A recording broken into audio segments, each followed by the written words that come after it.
Welcome to Wellness Fixes the Pod, a by Maven media production, where we believe you deserve real education from real experts delivered in a way you can actually use. I'm Dr. Kelsey Vick, your board-certified orthopedic doctor of physical therapy, and this podcast was built for the girl who is done feeling overwhelmed and frustrated by conflicting health noise and is ready for something she can actually trust. Every week, we have honest, science-backed conversations about your health, your hormones, your brain, your body, and everything in between. No fluff, no fear-mongering, just the truth. Because understanding your body is the most powerful thing you can do for yourself. A table full of experts built for the curious girl who wants the truth. So welcome. Your seat is waiting for you. The way social media grips our attention was not an accident. It was engineered to specifically exploit the way your reward system works. The cruel irony is that the things that we often reach for to help with this dysregulation are often the things that are directly causing the poor functioning of the system. Each one is a cheap stimulus that the brain just adapts to, making real life feel dimmer by comparison. The boredom is the actual point. Over time, as the cheap stuff decreases, the real stuff starts to feel real good again. And this is the actual spring clean. Not eliminating pleasure, but restoring your ability to find it in real life. When was the last time you sat somewhere without reaching for your phone? I know anytime I am waiting for a friend at a coffee shop or just trying to zone out, my phone is the first thing I grab. And if you've ever tried to do some sort of phone or social media fast, you know that sometimes when you pick up your phone, you just out of habit go to the apps that you frequent. It's scary how automatic this has become and how much we rely on that external stimulation. So let's chat about spring cleaning this entire experience and about one of the most important aspects of our dopamine system that so many people forget. Welcome back to Wellness Fixes the Pod. I'm your host, Dr. Kelsey Vick, a board-certified orthopedic doctor of physical therapy and a pelvic floor physical therapist. And this is the final week of our April spring cleaning series. Not spring cleaning your house or organizing, although that is also great, but spring cleaning your brain and body health and wellness style. So the first few episodes, we talked about the lymphatic system, the cleansing system, the immunity system, the waste clearance system of the body. We talked about the glymphatic system, which is like the lymphatic system, but for the brain. We talked about alcohol, our liver, and this week we are going to talk about the dopamine system, but in a new way that we haven't chatted about it before. We've done quite a few episodes on the dopamine system here on Wellness Fixes the Pod, so I'll link all of those below, but you can also just scroll back through. We have covered motivation, the reward system, dopamine detoxes. We have covered the dopamine system extensively, but what we haven't covered yet is the dopamine system as sort of our brain's engine, not necessarily just its reward and motivation system. Most people equate dopamine to pleasure, but researchers in the Journal of Molecular Science have described it more accurately as the chemical responsible for motor control, motivation, reward, and cognitive function. Like your brain's engine, not just its reward button. It's the neuromodulator in your brain that makes things feel like they are worth doing. The wanting after certain things, not just the having when you actually receive that reward. Dopamine is a neuromodulator, meaning it doesn't just send signals. It's actually in charge of modifying your brain's physical architecture over time. This is why what you expose your dopamine system to repeatedly actually matters from a structural level. When your dopamine system is working well, you feel great in the morning, small wins actually matter, and you can be present without needing this constant input. When it's worn down, everything feels flat. Nothing feels that motivating. You can't focus, and living your day-to-day life just doesn't feel like enough. And this is the part of the dopamine system that we will talk about spring cleaning today. The part of the dopamine system that is in charge of you reaching for your phone when you are just sitting alone because you need some of that input, some of that stimulation. And I know we've all been there. As a quick little story, my husband and I took a trip to Asia earlier in the month of March. It was the most wonderful trip, but Anytime we go abroad, I'm always the one that turns my phone on airplane mode. We don't want to have to pay for data for two of our phones or international data for two of our phones. So my husband's phone is the one that we always leave on because he is the expert navigator. I am terrible with directions. So it just makes sense that his phone has the GPS and mine stays on airplane mode the entire trip. And at the start of the trip, I actually hate it because I realize how often I'm grabbing for my phone when I'm riding the subway or just waiting for my meal or waiting for my coffee. It acts as this stimulus for awareness for how often I actually grab my phone because I'll grab it and I'll realize that I can't just go on social media or surf the web because I'm on airplane mode and not in Wi-Fi. So it's this really eye-opening experience for how often I actually reach for my phone when I am just sitting alone and relatively bored rather than just sitting in that boredom. And B, by putting my phone on airplane mode, I'm sort of forced into cleansing the system. And let me tell you, by like the second or third day in, I feel amazing. I love having my phone on airplane mode. I love that it forces me to be more present with where I'm at, especially on vacation when I'm in a super cool place like Seoul, Tokyo, Kyoto, Kamakura, like exploring the world. I love having my phone on airplane mode to help sort of cleanse this part of the dopamine system.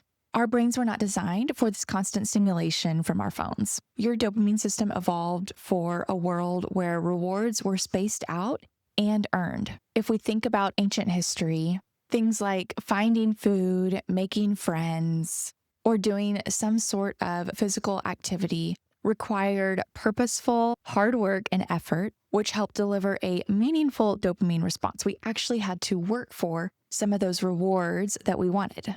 And the reward was typically proportional for the effort involved. We now live in a world where we get rewarded for constant low effort actions.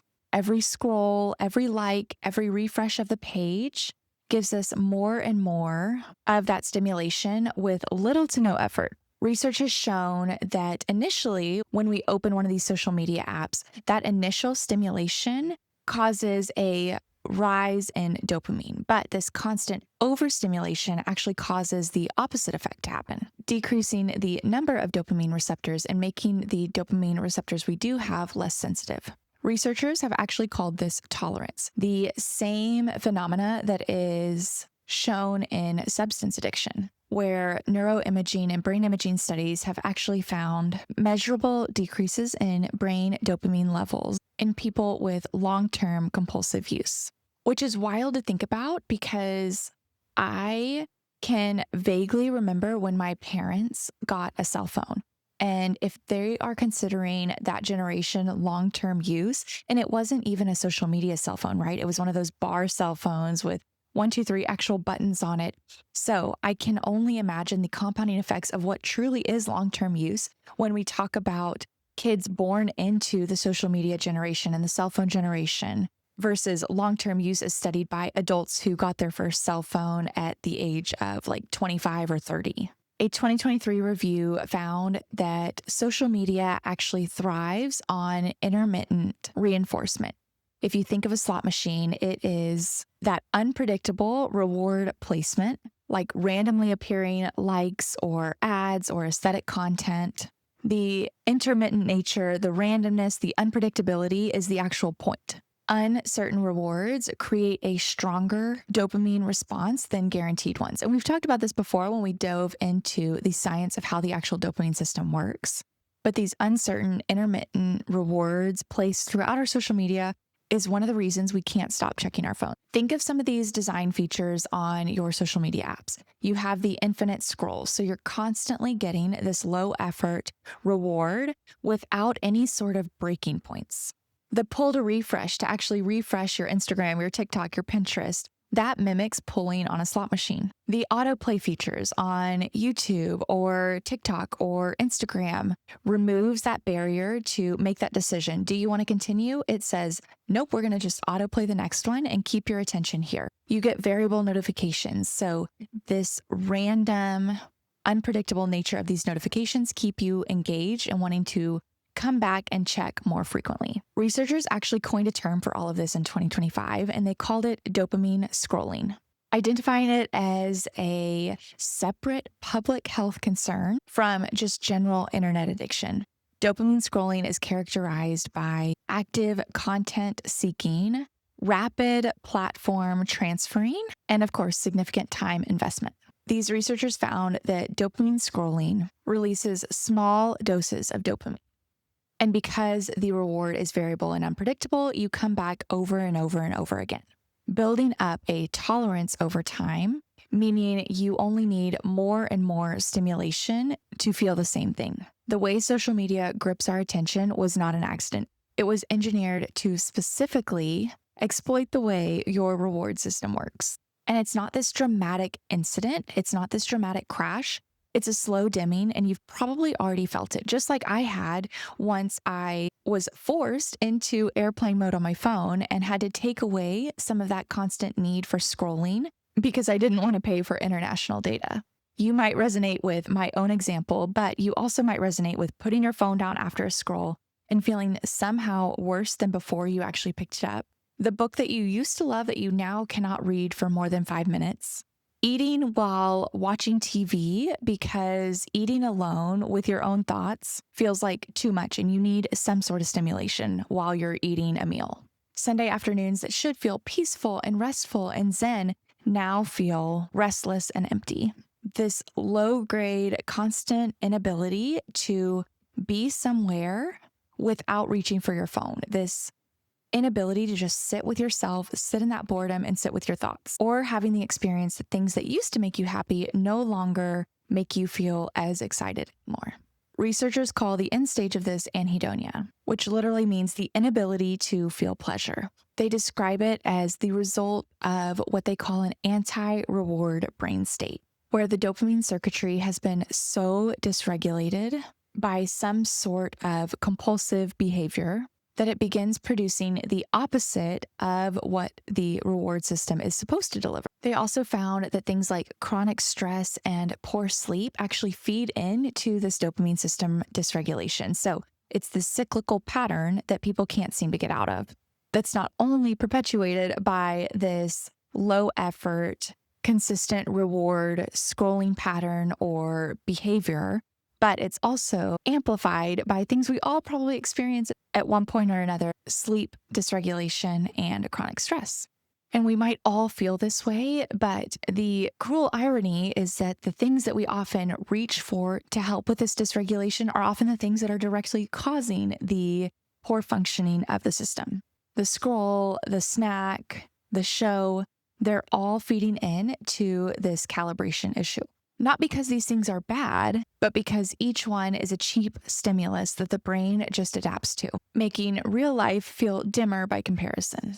We've all experienced this, especially in this age of cell phone use and social media and all of the things that we find inspiration from. But if we rely on that too much, if we do it compulsively, if we continue to have this lack of awareness surrounding this low effort, multiple consistent reward sort of pattern, it's going to wear down the system. But worn down systems can be restored, which is why we're talking about spring cleaning the system today. And it's something I need to be reminded about. And I was only just now recently kicked out of this pattern and forced out of this pattern because of that vacation. But if you guys also struggle with this awareness, maybe when you go on vacation, it's okay to put your phone on airplane mode. And I know so many people are better about this than I am, but I was so grateful that we were traveling internationally and I was pretty much forced to put my phone on airplane mode because it ended up being one of the best ways to feel so much presence and so much gratitude about the experience I was experiencing right then. So to spring clean this system, it's not necessarily what you can add, but it's what we can subtract. The way we help restore this system's proper functioning is by reducing those cheap hits. So the real ones, the ones we want to enjoy, the ones we work hard for, can actually land again. You're clearing out some of that clutter so that those major moments can feel that much more rewarding. So here are some tools for your toolbox if you are also looking to clean up this system. Number 1, create daily low stimulation windows. The discomfort we feel when we sit without our phones, whether we are waiting for a friend at happy hour or even just sitting after a meal, is our brain recalibrating. So try one meal a day without your phone, one walk without headphones, driving without a podcast or your favorite album on. That one's hard for me. Doing dishes without a show on or some sort of stimulation in the background. A 2024 literature review found that people who engage in these intentional low stimulation periods reported reduced impulsive behaviors, increased ability to focus on tasks for longer periods, and feeling less overwhelmed and more in control. They also note that mindfulness activities like meditation have been shown to have positive effects on this dopamine system regulation. However, extreme versions of these low stimulation periods, so think complete isolation or severe restriction, can actually backfire. Moderate, slow and steady wins the race is truly the take-home message when it comes to daily low stimulation periods. The boredom is the actual point. Sitting with it is what recalibrates the system, and it takes practice, but it is one of the tools for the toolbox to spring clean this cyclical pattern that we might find ourselves in. You can think of it like physical therapy for your reward system. The second tool is to add friction between you and your phone. And Erin, who we chatted with back in February, she is the habit coach and expert on behavior change, especially when we are talking about forming or breaking habits to help us eventually reach our goals. She talked about how she approaches social media with multiple barriers. So anytime she feels like going on social media, she has to re-download the app from the App Store, re-log in before she actually engages in that behavior, which is providing two barriers. It provides even more friction between her and that activity. So the second tool for your toolbox is to actually purposefully put in that friction. Things like charging your phone outside your bedroom, making yourself actually search for the apps on your phone, or doing what Erin does and just creating multiple barriers before you partake in an activity that might be feeding into this dysregulation of your dopamine system. The 2025 Perspectives of Public Health study specifically found that ethical nudging interventions or small design changes that make social media less accessible, like having to completely download the app again, were effective at minimizing time spent on these platforms. They also found that newsfeed diets are actually auditing what shows up in your feed, showed promise in reducing these doom scrolling behaviors. And all of these things work because they bring possibly an unconscious behavior into your consciousness by letting your brain catch up to something that might have become a habit or just a compulsive behavior that you revert to whenever you are bored or need some sort of stimulation. So with this tool, you're not fighting your dopamine system. You're redesigning your environment so it doesn't get hijacked in the first place. The third tool is probably my favorite tool, but it is to move your body and to exercise. Social media might wear your dopamine system down, but exercise helps to rebuild it. And if you think about it, it makes sense. Exercise is hard work. It takes a lot of physical effort to receive the reward of a completed workout or reaching a certain body composition or body recomposition goal that you have, or reaching some sort of longevity goal that you have. So it makes sense that exercise is one of the best recalibration tools for your dopamine system. A 2022 study published in the Journal of Neuroscience found that exercise actually increased striatal dopamine release, and that effect persisted for up to 7 days after your last exercise training session. And all movement counts. Walking, dance, weights, any sort of form of exercise counts.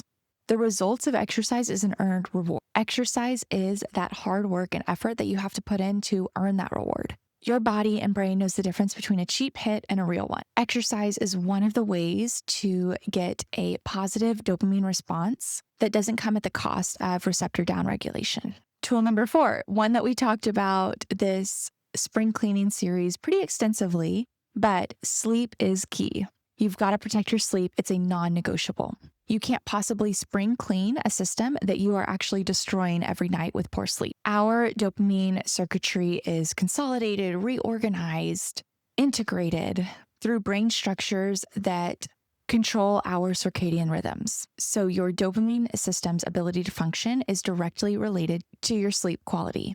Disrupted sleep doesn't just make you tired, it actually interferes with your brain's ability to maintain a healthy dopamine system. So, late night phone use is a compounding issue here. Not only does it actually affect the quality of your sleep, your ability to get into all of those different sleep phases and clean your brain, like we talked about in our glymphatic system, but it also feeds into that compulsive behavior with that doom scrolling, low effort, multiple reward behavior that we're trying to recalibrate. So, of course, sleep ties into all aspects of our health and wellness, not only our brain cleaning, but also our dopamine system regulation. The fifth tool is a little more purposeful and more intentional, but it is to deliberately and purposefully invest in higher effort rewards. The goal is not to feel nothing, but to train our brains to feel things from real life, to pull back from cheap stimulation and replace it with things that require high effort and deliver a real reward. Learning something new, building something, finishing something, having a real conversation, getting outside, creating anything. The reward system research consistently distinguishes between this low effort, high frequency reward and high effort, high value rewards. The dopamine response to these two types of rewards is neurobiologically different. And the high effort, high value reward kind does not produce the same receptor downregulation that the low effort, high frequency rewards lead to. Over time, as the cheap stuff decreases, the real stuff starts to feel real good again. And this is the actual spring clean, not eliminating pleasure, but restoring your ability to find it in real life. You don't have to overhaul your life or completely get rid of social media or any of those low effort, high frequency rewards. But I think I need to be better about occasionally checking in on my use and frequency of those things compared to what are the things that I'm actually creating, building, finishing, those high effort, high value rewards that I want to recalibrate my brain with. Or maybe it means I just need to schedule intermittent, multiple times a year international vacations. So I'm forced to put my phone on airplane mode. I'm kind of kidding, but that really was one of the more eye-opening experiences that I had while on vacation was how much more comfortable I was just sitting with myself on the subway, looking around, enjoying the scenery, enjoying this experience that I was getting on vacation because I had a major barrier and major friction between me and the use of my phone. It was incredible.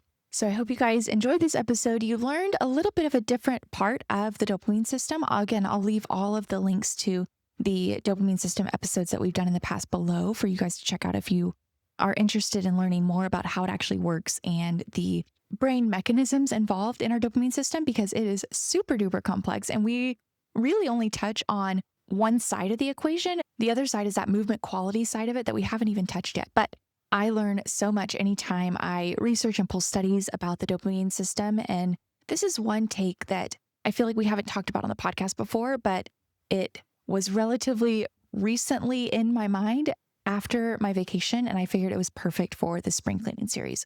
So I hope you enjoyed this episode, and I'll see you guys again on the next episode of Wellness Fixes the Pod. And if you have enjoyed this series, I would love for you to share it with any of your other health and wellnessy friends. And I would appreciate any sort of like, comment, review, subscribe on any of the platforms that you're listening or watching on.